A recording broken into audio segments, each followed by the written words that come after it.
Namaste, my dear friends. ॐ भूर्भुवः स्वः तत्सवितुर्वरेण्यं भर्गो देवस्य धीमहि धियो यो नः प्रचोदयात्। ओम शांति शांति शांति। नमस्ते मेरे प्यारे दोस्तों, ये भगवान श्री रमन महर्षि की महान शिक्षाओं के ऊपर 11वां वीडियो है। इस वीडियो का विषय है ध्यान और योग तथा ध्यान और एकाग्रता। श्रेष्ठ ध्यान वह है जो तीनों अवस्थाओं में बना रहता है। वह इतना गंभीर तथा एक लक्ष्य होना चाहिए कि मैं ध्यान करता हूँ, इस विचार को भी अवकाश न मिले। ठगने वाली इंद्रियों से जानना बंद करके और चंचल मन के बहिर्मुख ज्ञान का अंत करके हृदय में नेत्रों से न दिखने वाले प्रकाश को देखना एवं कानों से न सुनाई पड़ने वाले संगीत को सुनना योग शक्ति है। ध्यान और एकाग्रता। श्री रमन महर्षि यह निश्चित रूप से मानते थे कि आत्मानुभव के लिए निरंतर अहम विचार की सभानता अपेक्षित है। अतः जिन साधना पद्धतियों में यह न हो वे प्रत्यक्ष तथा कार्यक्षम नहीं है। यह अहम ग्रह उपासना का मार्ग सीधा है एवं अन्य सब मार्ग सीधे नहीं हैं। प्रथम मार्ग आत्मा तक पहुंचाता है, दूसरी जगह है। यद्यपि ये अप्रत्यक्ष मार्ग अंत में आत्मा तक पहुंचाते हैं, इसका कारण यह है कि वे अंत में साधक को पृथक मार्ग पर लाते हैं जो उसे लक्ष्य तक पहुंचाता है। इस प्रकार आखिर साधकों को प्रथम मार्ग का स्वीकार अवश्य करने पड़ता है। तो अभी से ऐसा क्यों नहीं किया जाए? समय का दुर्व्यय क्यों किया जाए? अर्थात दूसरी युक्तियां संभवतः किसी समय साधक को आंतरिक निश्चलता की अवस्था तक ले आएं, जिसमें अहम सभानता आन जाने में ही उत्पन्न हो सकती है, लेकिन आत्मा तक पहुँचने के ये घुमाव वाले मार्ग हैं। श्री रमन कहते थे कि दूसरी पद्धतियां साधक को उस स्थान तक लाती हैं जहाँ से आत्मानुसंधान प्रारंभ होता है। इसलिए वे उनको उन मार्गों पर चलने की सम्मति तभी देते जब उनको लगता कि वे आत्मा अनुसंधान के मार्ग पर चलने में असमर्थ या अनिच्छुक हैं। यह बात श्री रमन गीता प्रारंभिक समय में हुए वार्तालापों का संकलन के एक वार्तालाप से स्पष्ट होती है, जिसमें श्री रमन विस्तार से समझाते हैं कि क्यों आत्मा अनुसंधान एकमात्र आत्मानुभव का मार्ग है। श्री रमन के प्रतिपादन को ध्यान से सुनने के बाद भी प्रश्न पूछने वाला आत्मा अनुसंधान ही आत्म प्राप्ति का एकमात्र मार्ग है, ऐसा स्वीकार करने के लिए तैयार नहीं था। अतः उसने पूछा कि आत्म साक्षात्कार की दूसरी पद्धतियां भी हैं या नहीं। तब श्री रमन ने उत्तर दिया, किसी वस्तु पर ध्यान करने वाले तथा आत्मानुसंधान करने वाले साधक का लक्ष्य एक ही है। एक ध्यान से निश्चलता प्राप्त करता है, दूसरा ज्ञान से। एक किसी वस्तु को प्राप्त करना चाहता है, दूसरा प्राप्त करने वाले के स्वरूप को जानना चाहता है। प्रथम में अधिक समय लगता है, लेकिन अंत में आत्मा को ही प्राप्त करता है। उस साधक का दृष्टा दृश्य युक्त ध्यान मार्ग के प्रति सर्वसाधारण देखने में आता है, ऐसा आग्रह था एवं वह आत्मानुसंधान पद्धति को स्वीकार करना नहीं चाहता था। ऐसा जानने के पश्चात उसकी श्रद्धा का भंग न हो, इसलिए श्री रमन ने उसे अपनी पसंद के मार्ग पर चलने के लिए प्रोत्साहित किया तथा उससे कहा कि वह उसे आत्मा तक पहुंचाएगा। श्री रमन के मतानुसार किसी भी पद्धति का अनुसरण न करने से अपनी पसंद की पद्धति का अनुसरण करना अच्छा है, क्योंकि यह संभावना हमेशा बनी रहती है कि वह आत्मानुसंधान तक ले जाएगी। उन्होंने कई दूसरे साधकों को इन्हीं कारणों से इस प्रकार के उत्तर दिए थे, जिनसे ऐसा सूचित होता है कि आत्मानुसंधान या आत्म समर्पण से अन्य पद्धतियां भी आत्म साक्षात्कार करा सकती हैं,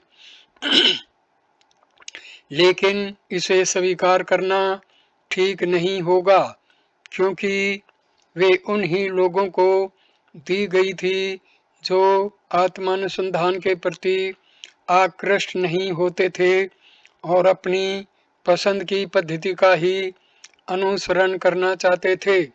जिन्हें वे अप्रत्यक्ष पद्धतियां कहते थे, उनके प्रति आकृष्ट न होने वाले दूसरे भक्तों के साथ बात करते समय वे प्राय अहम लक्ष्य पद्धति को वस्तुतः अनिवार्य बताते थे। यद्यपि श्री रमन आत्मा अनुसंधान के आग्रही थे, उन्होंने किसी को भी अपनी मान्यता या अभ्यास पद्धति बदलने के लिए नहीं कहा। यदि उनके भक्त भी आत्मानुसंधान करना नहीं चाहते थे, तो वे उन्हें सहर्ष दूसरी पद्धति के लिए मार्गदर्शन करते थे। इस प्रकरण में मुख्यतया उन भक्तों के साथ हुए वार्तालापों का समावेश है जो परंपरागत ध्यान पद्धति के लिए मार्गदर्शन पाना चाहते थे। ऐसा मार्गदर्शन करते समय वे सामान्यतया ध्यान की व्याख्या यह कहकर करते थे कि वह अन्य सब विचारों को रोकते हुए एक विचार पर की गई एकाग्रता है, लेकिन कभी-कभी उसकी उच्चतर व्याख्या भी करते थे कि चित्त को आत्मा में शिथिल करना सच्चा ध्यान है। यह दूसरी पद्धति वस्तुतः आत्मानुसंधान है। उनकी एक प्रारंभिक रचना में वे कहते हैं, चित्त को हमेशा आत्मा में शिथिल रखना आत्मा अनुसंधान है और मैं ब्रह्म हूँ, ऐसा विचार ध्यान है। प्रश्न, ध्यान एवं विचार में क्या भेद है? उत्तर, दोनों का परिणाम एक है। जो विचार के योग्य नहीं हैं, उनको ध्यान करना चाहिए। ध्यान में साधक स्वयं को भूलकर मैं ब्रह्म हूँ या मैं शिव हूँ ऐसा सोचता है और इस प्रकार ब्रह्म अथवा शिव पर चित्त एकाग्र करता है, जिसके अंत में ब्रह्म या शिव शेष चैतन्य रूप हैं ऐसा अनुभव होगा। तब उसे पता चलेगा कि यही शुद्ध सत्ता अर्थात आत्मा है। जबकि आत्मानुसंधान करने वाला अपने अहम भाव का सूत्र पकड़कर अभ्यास प्रारंभ करता है और मैं कौन हूँ ऐसा स्वयं को पूछकर अपने आत्मा को स्पष्ट रूप से जान लेता है। मानसिक रूप से अपने आप को परम सत्य स्वरूप सच्चिदानंद होने की कल्पना करना ध्यान है एवं मन को आत्मा में शिथिल करना, जिससे भ्रम का असत्य बीज नष्ट हो, विचार है।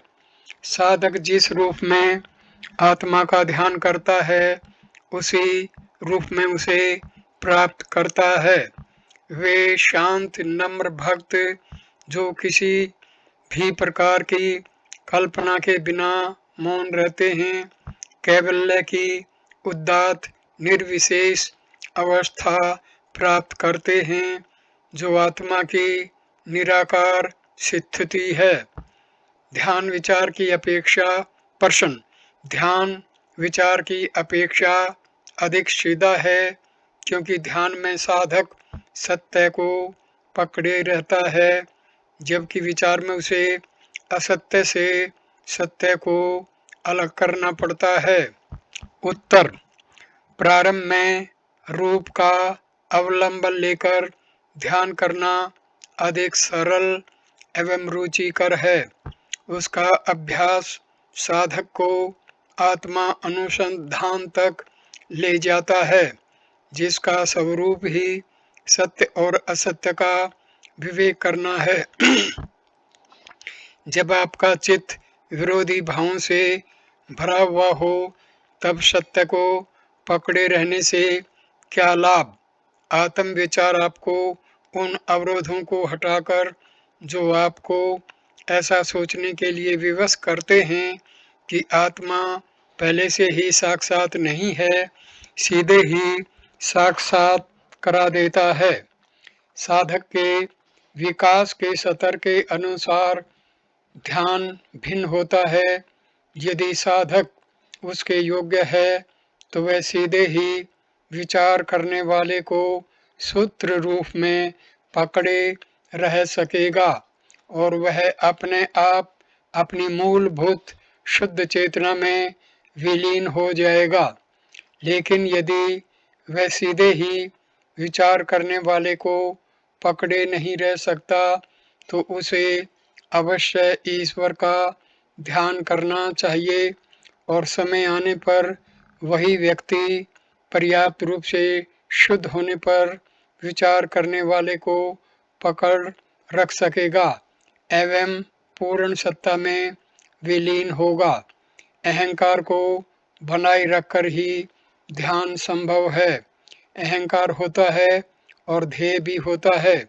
यह पद्धति अप्रत्यक्ष इसलिए है कि वास्तव में आत्मा केवल एक है। अहंकार को अर्थात उसके जन्म स्थान को ढूंढने पर वह लुप्त हो जाता है। जो शेष रहता है वह आत्मा है। यह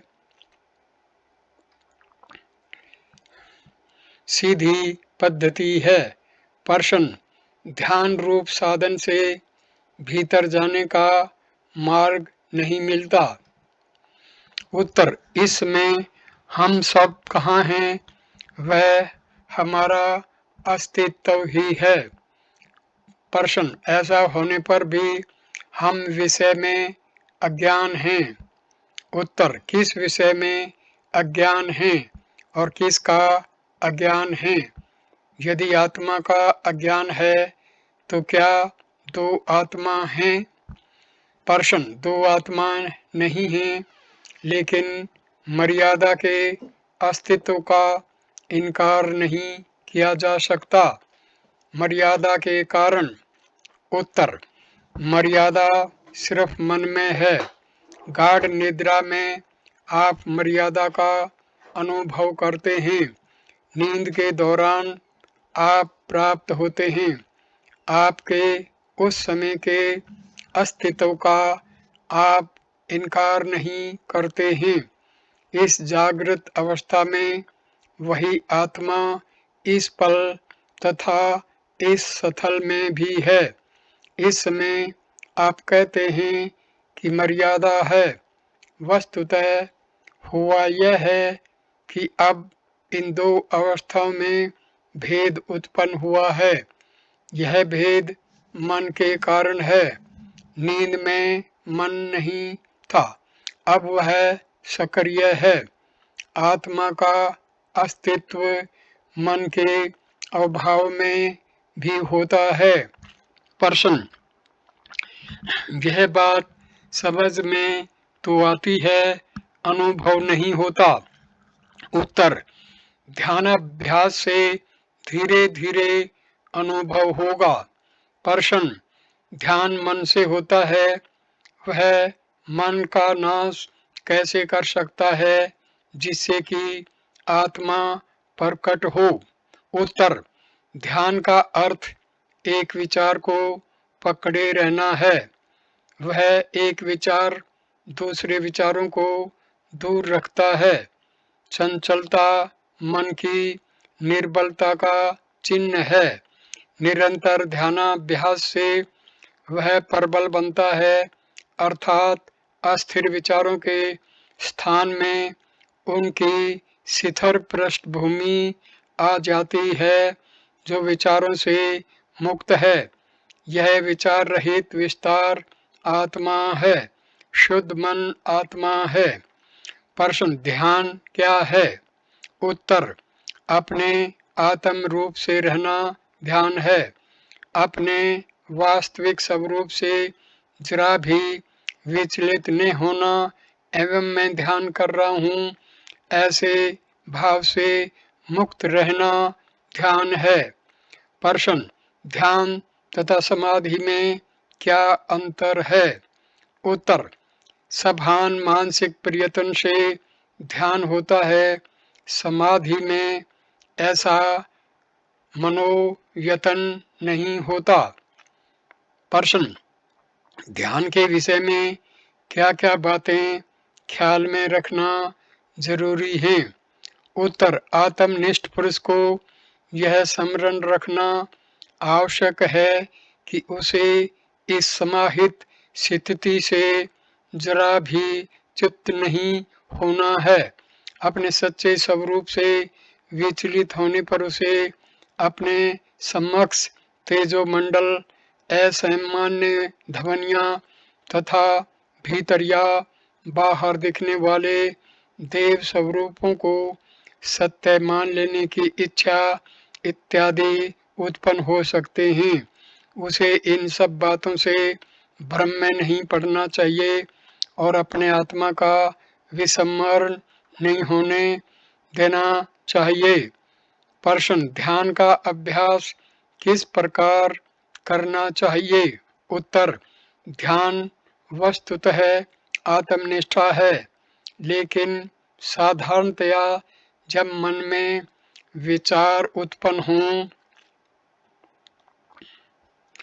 और उनको हटाने का प्रयत्न किया जाए, उसे ध्यान कहा जाता है। आत्मनिष्ठा आपका सच्चा स्वरूप है। आप जैसे हैं वैसे रहिए, यह लक्ष्य है। प्रश्न, विचार आते रहते हैं, हमारा यत्न सिर्फ उनको हटाने के लिए है? उत्तर, हाँ, एक विचार पर ध्यान एकाग्र करने से दूसरे विचार दूर होते हैं। विचारों को दूर रखने का लक्ष्य होने की वजह से ध्यान अपनी असर में नकारात्मक है। प्रश्न, कहा गया है आत्म संस्थम मनः कृत्वा, मन को आत्मा में शिथिल करके ध्यान करना चाहिए, लेकिन आत्मा अचिंत्य है। उत्तर, आपको ध्यान करने की इच्छा क्यों होती है? क्योंकि आपको ध्यान करने की इच्छा होती है, आपसे आत्म संस्थम मनः कृत्वा कहा जाता है। क्यों आप बिना ध्यान किए जैसे हैं वैसे नहीं रहते? वह मन क्या है?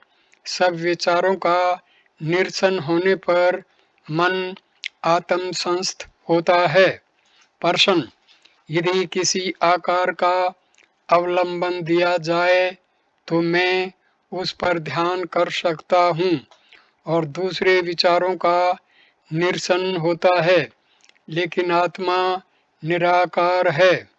उत्तर, आकार पर या ठोस पदार्थ पर एकाग्रता ध्यान कहा जाता है, जबकि आत्मानुसंधान विचार अर्थात निदिध्यासन है।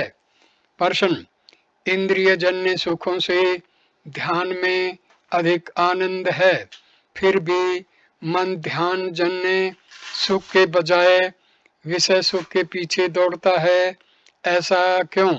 उत्तर, सुख दुख मन के पहलू हैं। आनंद हमारा स्वभाव है, लेकिन हमने आत्मा को भुला दिया है और कल्पना करते हैं कि शरीर अथवा मन आत्मा है। यह गलत तादात्म्य दुख का कारण है। क्या किया जा सकता है? मन की यह आदत बहुत पुरानी है और असंख्य पूर्व जन्मों से चली आई है।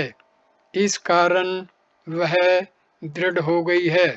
उसे अवश्य नष्ट करना होगा, तभी हमारा सच्चा स्वभाव आनंद प्रकट होगा। प्रश्न, ध्यान आंखें खुली रखकर या मूंद कर करना चाहिए? उत्तर, दोनों प्रकार से ध्यान किया जा सकता है। मुख्य बात चित्त का अंतर्मुख होना एवं अपने मूल की तलाश में सक्रिय रूप से लगे रहना है। आंखें मूंद कर ध्यान करने पर सुषुप्त विचार पर प्रबल वेग से प्रकट होने लगते हैं तथा आंखें खुली रखकर ध्यान करने से मन को अंतर्मुख बनाना मुश्किल होता है। ऐसा करने के लिए मन अत्यंत प्रबल होना चाहिए। जब मन विषयों को अपने अंदर प्रविष्ट होने देता है तो वह दूषित हो जाता है, अन्यथा वह शुद्ध रहता है। ध्यान के लिए मुख्य बात ख्याल में रखनी चाहिए कि बाह्य प्रभावों को भीतर प्रविष्ट न करते हुए एवं इतर बातों का विचार किए बिना मन को अपने अन्वेषण के कार्य में लगाए रखना चाहिए। प्रश्न, भगवान, मैं जब भी ध्यान करता हूँ मस्तिष्क में बहुत गर्मी महसूस होती है, फिर भी अगर ध्यान जारी रखता हूँ तो पूरे शरीर में जलन होने लगती है। इसका क्या उपाय है? उत्तर, यदि मस्तिष्क द्वारा एकाग्रता का प्रयत्न किया जाता है तो गर्मी का अनुभव और सिर दर्द भी हो सकता है। एकाग्रता हृदय में करनी चाहिए, जो शीतलता तथा ताजगी देने वाली है। शिथिल बनिए और आपका ध्यान सरल होगा। मन को स्थिर रखिए तथा उत्पन्न होने वाले विचारों को धीरे से दूर रखने का यत्न कीजिए। ऐसा करते समय बल प्रयोग और तनाव बिल्कुल नहीं होना चाहिए। इस प्रकार आप शीघ्र ही सफल होंगे। प्रश्न: ध्यान के दौरान मैं नींद को कैसे रोक सकता हूँ?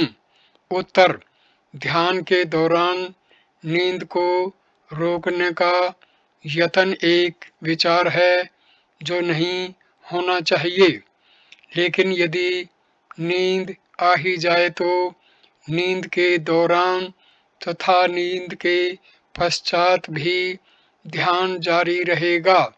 फिर भी चूंकि नींद विचार है, इसलिए उससे अवश्य मुक्त होना चाहिए।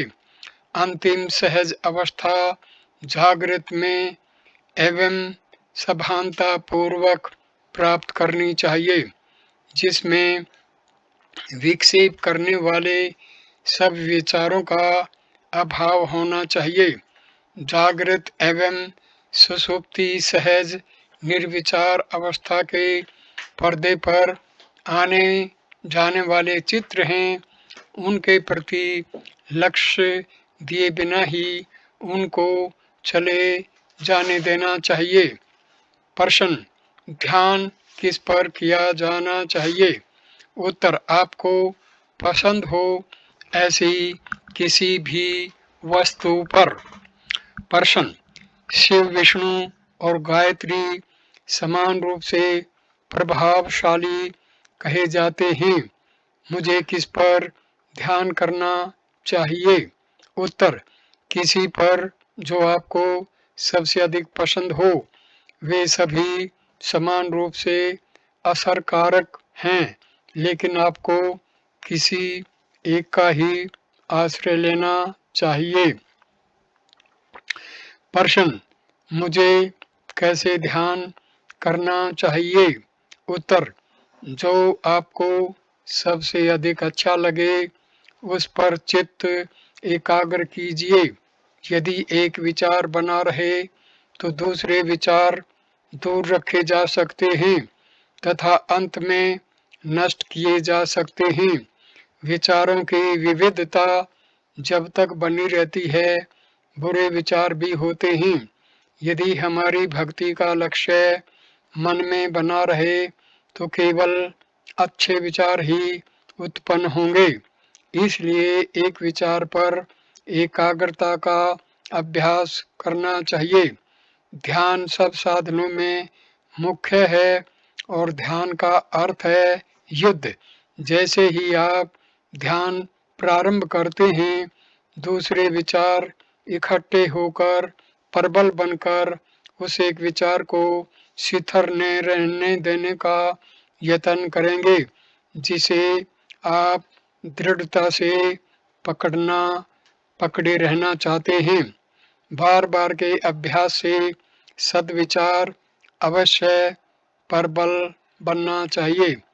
उसके प्रबल होने पर दूसरे विचार लुप्त हो जाएंगे।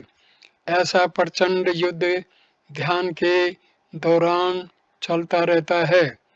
मनुष्य दुख से मुक्ति चाहता है, इसलिए मन में शांति होनी चाहिए, जिसका अर्थ परेशान करने वाले सब विचारों का अभाव है।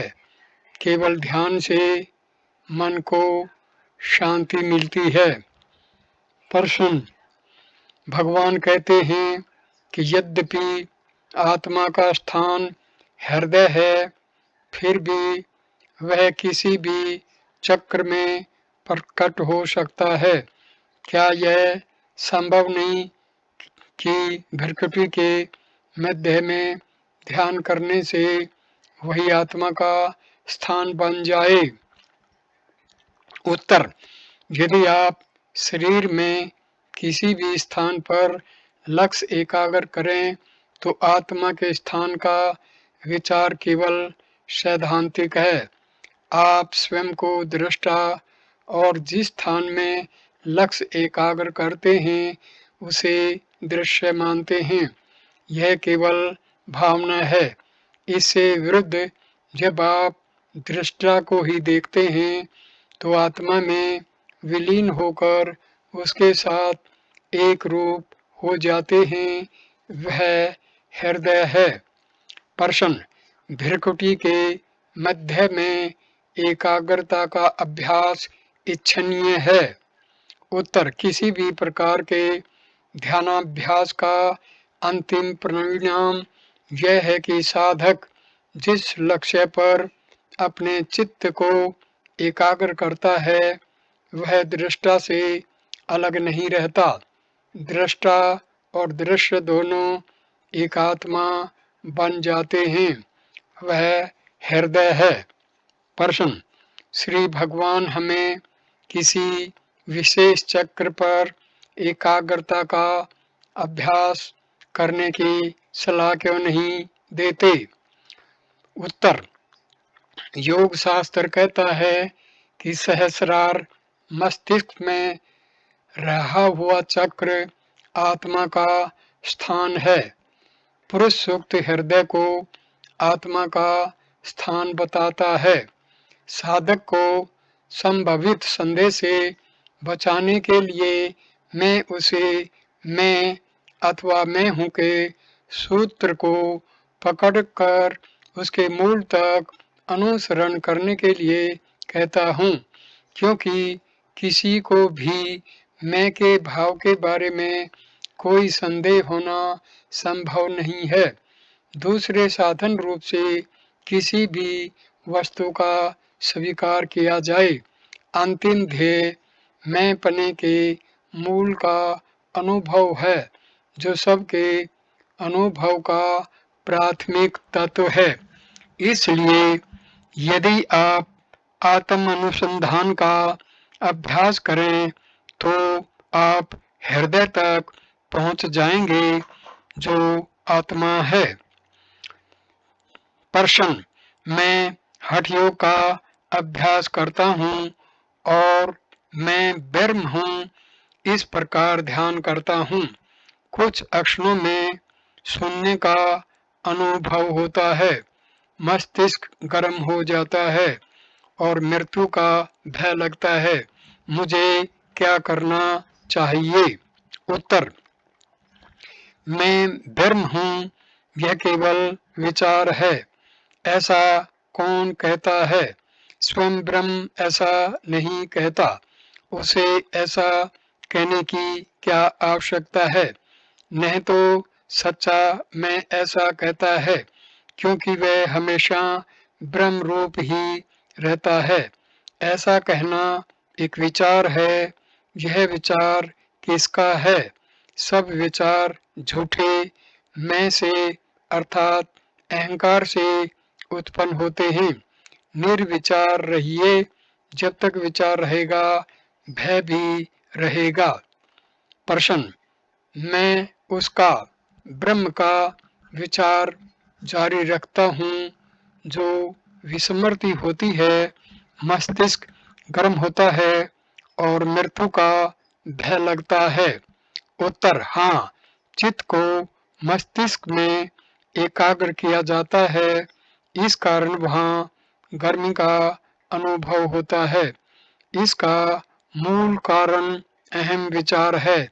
अहम विचार उत्पन्न होने के साथ मृत्यु भय भी उत्पन्न होता है, और जब तक विचार रहेगा विस्मृति भी रहेगी। प्रथम मैं ब्रह्म हूँ ऐसा विचार उत्पन्न होता है, तब विस्मृति होती है। विचार एवं विस्मृति अहम विचार के लिए है।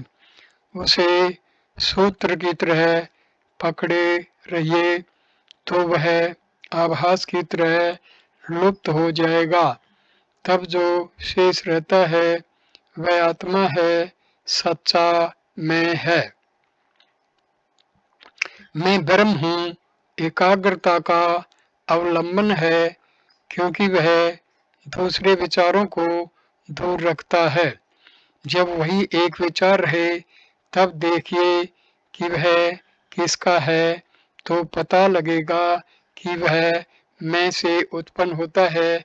यह मैं कहाँ से आता है, इसकी तलाश कीजिए, तो यह मैं अदृश्य हो जाएगा और परम आत्मा अपने आप प्रकाशित होगा।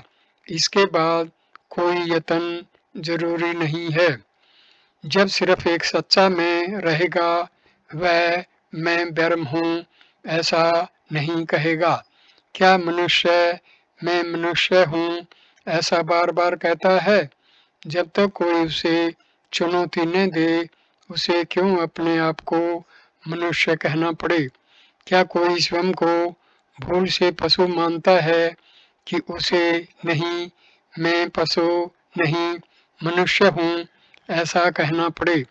इस प्रकार ब्रह्म या मैं एकमात्र सत्य है जिसका अस्तित्व है। वहीं कोई दूसरा उसे चुनौती देने वाला नहीं है और इसलिए उसे मैं ब्रह्म हूँ ऐसा बार बार उद्घोषित करने की कोई आवश्यकता नहीं है। प्रश्न: क्यों मनुष्य को इस अचिंत्य बिंदु का चिंतन करके आत्म सम्मोहन करना चाहिए? क्यों उसे प्रकाश पर त्राटक अनिमेष दृष्टि से देखना, प्राणायाम, नाद श्रवण, आंतरिक ध्यान, आंतरिक ध्वनि सुनना, पवित्र ओंकार या अन्य मंत्र का जप करना इत्यादि दूसरी पद्धतियों का अनुसरण नहीं करना चाहिए? उत्तर: प्रकाश पर त्राटक मन को, मूड एवं इच्छा शक्ति को थोड़े समय के लिए जड़ एवं निष्क्रिय बनाता है।